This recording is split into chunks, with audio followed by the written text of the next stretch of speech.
All right, fellas, welcome back. It is turn 3, Axis turn.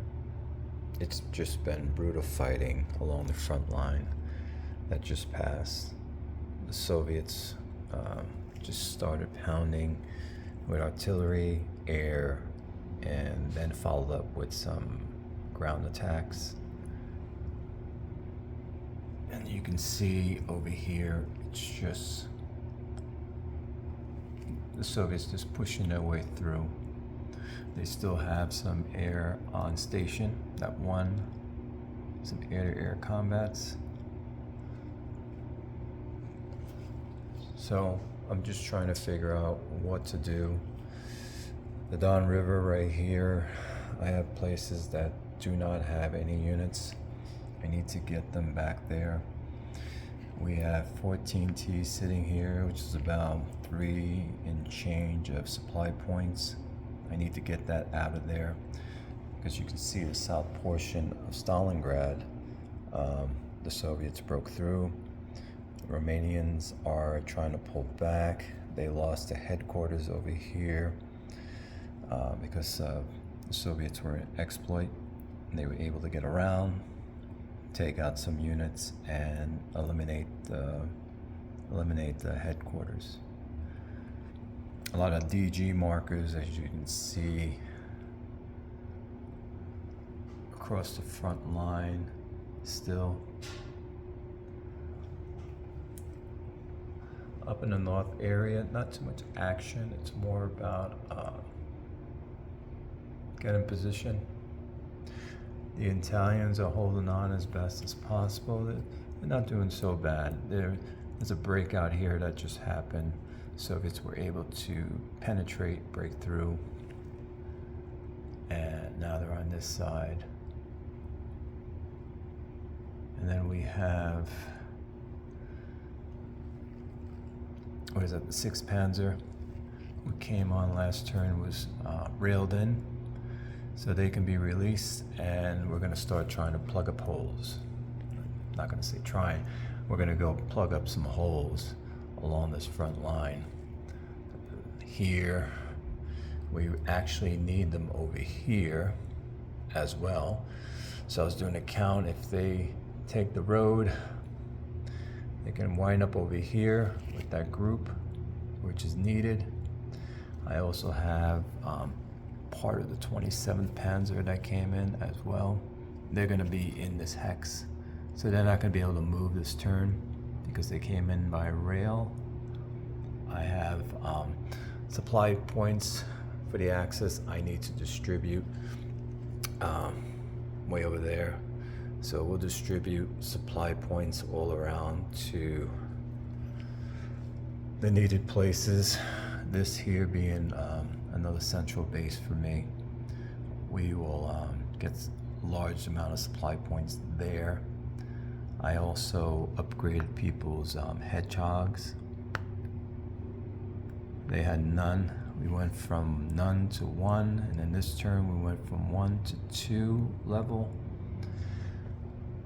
Whatever stopgaps I can do or roadblocks I can create to prevent the Soviets from taking objectives, that's what I'm trying to do right now. But again, a very bloody battle that is happening along this this front here. I would say from here to there has been really, really bloody. There was one with artillery. I used version 1 charts, and I went back to version 2 charts for artillery only. And the artillery charts for version 1 is just too bloody. I mean, I could wipe out the whole front line almost of the Soviets if I used it constantly.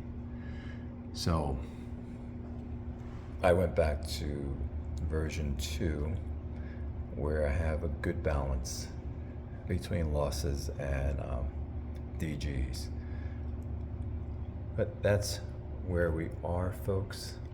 Oh, there was something someone brought up in my one of my videos. It was about combining air and artillery. And so I noticed so many rules, version of the rules that are out there, and I'm using version 2 rules. So I'll show you what I mean by that. Let me put you guys down. Yeah. Watch that.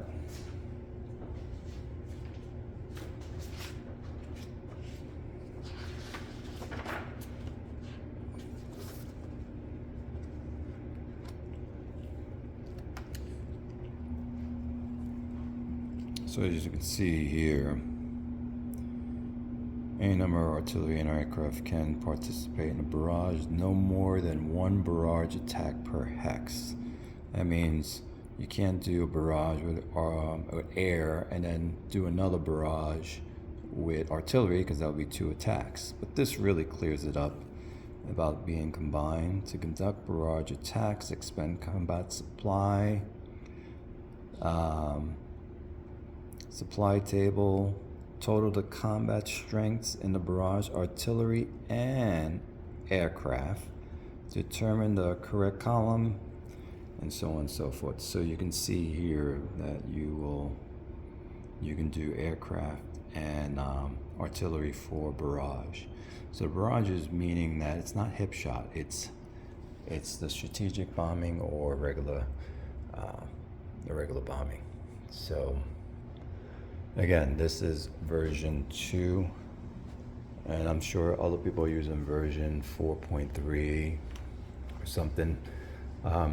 These so far have been fine with me, these rule sets. I haven't had an issue. I'm one of those players, those wargaming players that like to play the original rules unless they're really messed up, that they really need to be changed, and then I'll go to then version 2 rules. But I don't like to keep changing and reading different rules if the rules are only being changed just for rules' sake. If it works already, then I'm fine with it. That's how I play.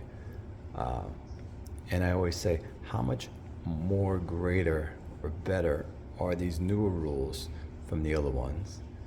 And a lot of times when you change the rules, you create other problems somewhere else. It's almost like when you polish, I don't know, a piece of metal, keep polishing and polishing it. What happens is you start deteriorating the material instead of making it better. So I stay with whatever is working, unless there's a glaring error or some big problem that hinders me from playing that rule set. And anyway, let me get back to my game. I will talk to you guys later.